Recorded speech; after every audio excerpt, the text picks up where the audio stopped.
Perkenalkan, nama saya Tessa Marlina Hutapea dengan NIM 63251281. Saya dari BSI Cabang Pemuda. Nah, di sini saya akan menyampaikan pembelajaran 2 dengan yaitu apakah teknologi dan ilmu pengetahuan makin membuat kita dekat dengan Allah dan semakin melayani atau sebaliknya.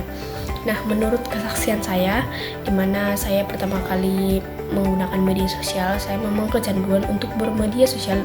Bahkan saya lupa untuk berdoa, saya malas ke gereja, dan banyak hal yang membuat saya kecanduan menggunakan media sosial dan lupa diri, lupa waktu. Nah, setelah seiringnya berjalan waktu, saya berpikir bahwa media sosial tidak boleh mengatur hidup kita. Kita harus bisa mengontrol untuk menggunakan media sosial ini atau teknologi yang semakin maju sekarang. Nah, dengan itu saya mengubah diri saya menjadi, dari sebelumnya saya malas berdoa, sekarang saya berdoa setiap pagi atau sebelum tidur saya selalu berdoa atau membaca Alkitab. Nah, saya juga mengikuti di Instagram itu sebuah grup gitu dengan nama Inspirasi Kristen. Di situ setiap pagi dikirim renungan bahkan atau nasihat-nasihat untuk umat kita Kristen. Setiap paginya saya selalu membaca itu dan semakin saya rajin untuk ke gereja.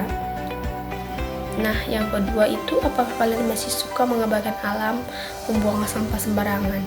Nah, mungkin di kalangan kita seperti ini, sekitar kita mungkin banyak sekali sampah, bahkan kita tidak sadar membuang sampah secara sembarangan. Nah, mulai saat ini kita harus menjaga alam kita agar tidak terjadi bencana seperti yang kemarin kita lihat di media sosial, bahwa di Sumatera itu sudah terjadi bencana karena kelalaian manusia dan kita yang tidak menjaga alam. Nah, solusinya kita harus menjaga alam, menanam pohon-pohonan, membuang sampah pada tempatnya. Nah, yang ketiga, apakah kebebasan pergaulan sekarang dan informasi semakin menghilangkan etika saat kalian bergaul? Nah, seperti yang kita lihat, mungkin banyak sekali sekarang karena media sosial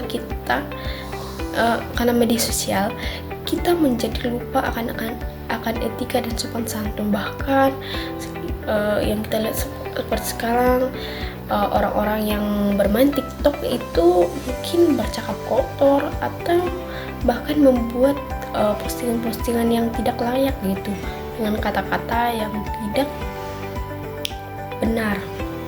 Pengetahuan dan teknologi pada dasarnya adalah anugerah dari Allah. Semuanya itu harus bisa membantu manusia untuk semakin mengenal kebesarannya dan melayani sesama. Namun jika saat disalahgunakan, teknologi justru menjauhkan kita dari Allah, membuat kita lalai berdoa, kurang peduli terhadap alam, dan kehilangan etika dalam pergaulan. Begitu juga dengan kebebasan pergaulan dan informasi yang luas, jika tidak disertai dengan iman dan moral, dapat memiliki nilai dan sopan santun dan bertanggung jawab. Nah, solusi yang dapat kita lakukan adalah menggunakan ilmu pengetahuan dengan baik dan benar, yaitu kita perlu menanamkan toleransi, menjaga alam, mulai dari hal kecil. Nah, yang terpenting semuanya itu dilandasi